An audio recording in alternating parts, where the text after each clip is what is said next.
Okay, I just got back in the door. This is going to be a little bit more scatterbrained than usual. I just wanted to record one of these after coming in and seeing how ridiculous the growth was here. So it's July 13th. I unfortunately can't tell you how many days we are into growing anymore because the screen that normally displays that for me has reset to 0 out of nowhere, and I don't know why. I can't figure out what happened there. But we are just going to have to kind of fly by the seat of my pants. So, these guys, first order of business, I am thinking of chucking them out and just forgetting that this stupid lead pot ever existed. This was a giant waste of money. If you are ever going into pepper growing, do not buy one of these. It is a massive, massive waste. I'd say the only thing they're good for is germination, and past that, you're far better off just getting a crack key, either that or a dedicated deep water culture bucket. So just stay the hell away from these. You don't need them. Now moving on to these guys here, they have grown an astronomical amount. In fact, they're why I'm recording this video in the first place. They have branched off to ridiculous degrees. This guy's got leaves sticking out all the way that way. This ghost pepper actually had something very interesting happen. If you look at the very bottom there, if I can get the camera focused, you can see that a new shoot has come up, which I didn't even know was possible. I just assumed that the growth hormone went all the way up to the very top there and kind of pooled around and caused bushiness. But yeah, we have this new little sprout coming through, which is somewhat interesting. And then lastly, the Carolina Reaper plant over here is a little bit smaller. It doesn't quite have as much going on, I think in part because it had the most brutalized roots of the bunch. But all the same, it does seem to be pretty happy. It's had a fair amount of vertical growth, and of course, all three root systems here look very good. So I'm happy about that. Now moving on to the Kratkies here, it's not quite as pleasant a story.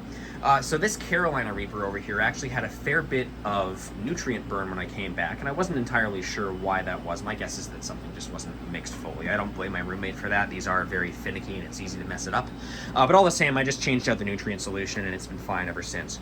Now moving on to these guys, the Chocolate Reaper, interestingly, has a lot more vegetative growth, but every single one of the flowers that were on it previously have fallen off. And so my guess with that is that it just wasn't ready to flower yet. And so I'm assuming these will come back later, but yeah, it's just quite a lot bushier, but next to no flowers anymore, at least from what I could see. The ghost pepper still has 1 or 2 available flowers, but my guess is that by the end of the week, these will probably all have fallen off. It looks like they just want to grow out a little bit more, and from what I read online, it sounds like that's pretty consistent. The first set of flowers usually don't survive. Now, moving on to future plans, I've moved my couch out a fair bit, and I've secured this little space behind it that has some buckets in there. And so my plan is I have ordered this 24 by 48 inch growth tent that I'm going to stick all 6 of these plants into. And then the 3 Kratkies that you see over there, I'm going to transplant them into deep water culture. Be sure to snip the roots this time, obviously. But I just want to have a more dedicated growing space for the peppers, because I feel like these are taking over my room quite a bit, and it's just not pleasant coming back and having about 90% of your space just being peppers. So I want to kind of live a little bit while still being able to grow these guys, and so I think this tent will definitely help with that.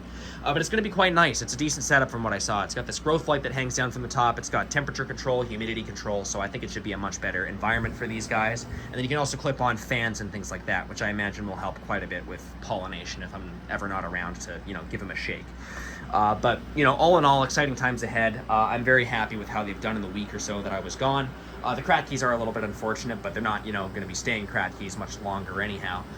So very, very excited for the future steps, and as always, I will keep you guys posted.